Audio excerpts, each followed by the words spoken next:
So today I want to respond to a question from one of the viewers. It's a really good question. So as you guys already know, I pre-ordered the Canon R7.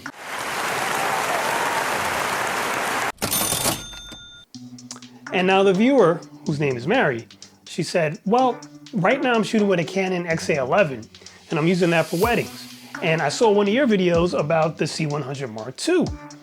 And I was all set to get that camera, but then I saw another one of your videos about the Sony A6600. And now all of a sudden you're upgrading again to the Canon R7, and now she is confused. She's wondering, what should I get? Because now we're not just talking about two different mirrorless cameras and comparing them. We're talking about different styles of cameras. We have the C100 Mark II, which is a cinema camera, and then we also have the XA11, which is a camcorder. Oh, and let's talk about the order of the video. We're gonna start from the bottom, and when I say the bottom, I mean the camera that I first started with, which was a camcorder, move up to the C100 Mark II, then the A6600, then the R7 that I'm switching to now, so you can get an idea why I chose to keep moving to different systems. Also, and at the very end, I'm going to rant about all of these cameras, and what I really would like to see someone like Canon, Sony, Panasonic, Fuji, it doesn't even matter, what I would really like to see them make. Save that to the end, because I know that when I start ranting at the beginning of the video, you guys just leave. So let's start with your camcorder. So you have a Canon XA11. Okay, now I never used the XA11, but I did use, I think it was a G10, Canon G10, which is basically the XA11 without the handle. So I did have that one for a while, and anybody who's followed my channel, you know I started with the JVC-170U. And when I say started, I mean professionally, like getting paid gigs and stuff, was with the JVC-170U, which is a fixed lens professional camcorder similar to yours. Now the benefits of this, as we all know, ND filters, love ND filters. It also has the XLR inputs on a handle, so you can plug in your microphones there and then adjust using a dial instead of going through menus in your camera, which just makes you so much quicker for live shooting. And image stabilization. And then there's a bunch of buttons and switches that you can customize to make yourself fast. I love that stuff. The problem with something like the JVC-170U and your Canon XA11 is that they have smaller image sensors in them, about ½ an inch. And those just seem to do really bad in low light situations. So when you're shooting a wedding, you don't always have a light on top of your camera. You're shooting indoors for a reception. Some of them are really dark. Even the ceremonies sometimes are indoors and it's in a dark setting. You're in a barn, there's no lights sometimes during the ceremony. It's really dim and it just doesn't cut it. And I mean, here's the other problem with a camcorder. It's really hard to get a shallow depth of field, especially on one that has a ½ inch sensor. Now, one with a bigger sensor, something like a Canon XA50 has the 1 inch. It's a little easier to achieve a shallow depth of field, and the low light performance is better. The image quality is better. They typically are 4K now. However, it's still not as good as a larger sensor mirrorless camera. However, after viewing this footage, the XF400 comes pretty darn close. But there was a whole list of problems that I covered in a separate video if you're interested in watching. So this is another JVC camera. This is not the 170U because it has an interchangeable lens. So you could take this off and put on different lenses. You could put on lenses that are way faster, meaning the aperture opens up really wide to let a lot of light in, and then it's excellent in low light. Very similar to the C100 Mark II that I had. The difference with the C100 Mark II over this one, and why I moved up to that one, is because the image quality in the C100 Mark II is some of the best image quality you can get for HD. It does not shoot 4K, but it has a 4K sensor, and then it shrinks that 4K image down into an HD picture, and it just looks amazing. So that was one of the main reasons why I went with the C100 Mark II. And of course, similar to this, it had all the buttons and switches, and you know, it had a button for white balance, a button to change your picture profiles, a button for changing your ISO, a dial for changing aperture. It has everything is right on the camera. So then why the hell would I move to something like this, right? This is the Sony A6400. Like I said, the A6600 is shooting me right now. Why would I move to this if I have all the image quality? Well, this one has even better image quality because it can really shoot in 4K. But it's not really that much better. I mean, they both look really good. And to be honest, most of the times that I deliver these weddings to my clients, they're not in 4K, they're in HD anyway. But you probably noticed something about this. Look how small it is. It's tiny, it's lightweight. I can throw it on a gimbal, get stabilized shots. I can't do that with the C100. That was the main reason I sold it.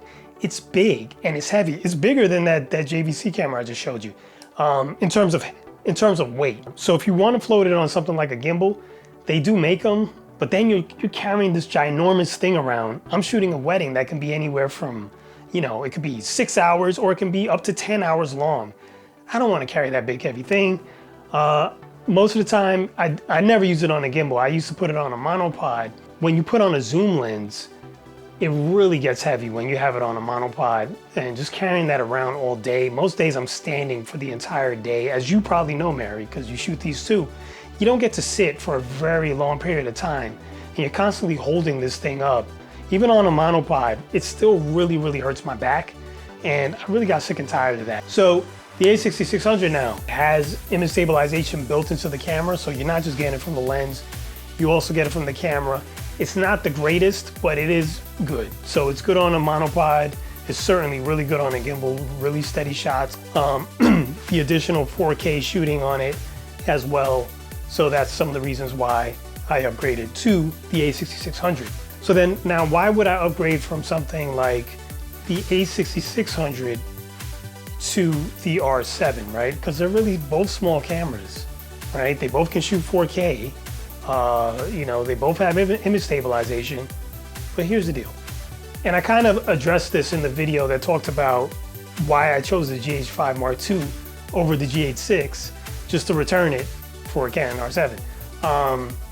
The reason being is because the image stabilization is supposedly supposed to be much better than what's in the Sony A6600, which means, well, I may not have to carry this gimbal around anymore. Because really, I like the moving shots and stuff, but I don't 100% need them. Sometimes I get shots following the couple really briefly as they walk.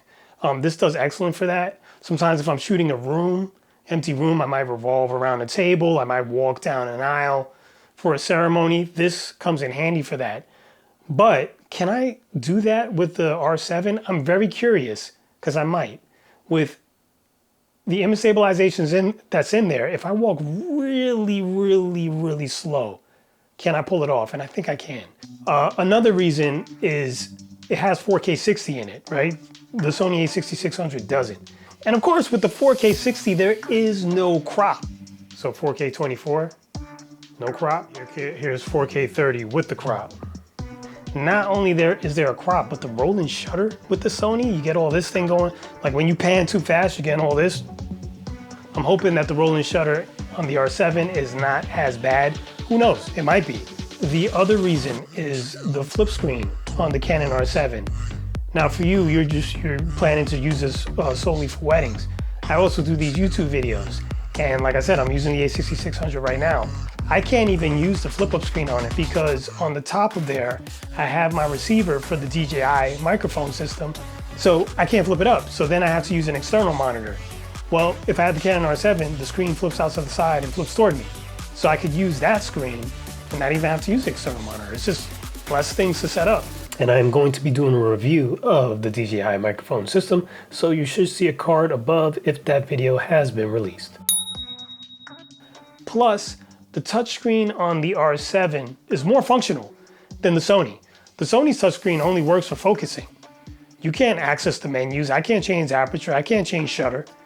I can't do any of that stuff from the screen on the Sony. But you can do that stuff on the R7. And the R7 can stream directly from the camera.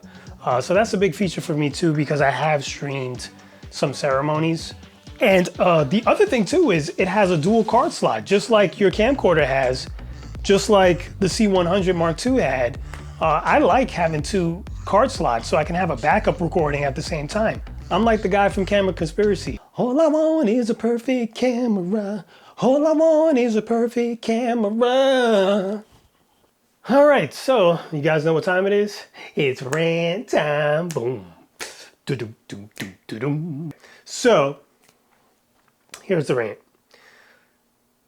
And I've said this before in some other videos, but what I would love to see from the camera manufacturers, make a camcorder that has a sensor that is bigger than an inch.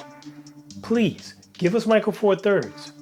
Go nut and give us super 35, which I understand this is going to be hard, right? Because in order to do that and still have a crazy zoom range, like all these camcorders always have this crazy zoom range, 24 times zoom, 30 times zoom.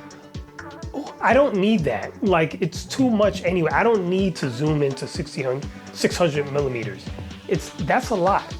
You know, if it could simply zoom into like 200 millimeters, that's more than sufficient. So then maybe the lens doesn't have to be ridiculously huge.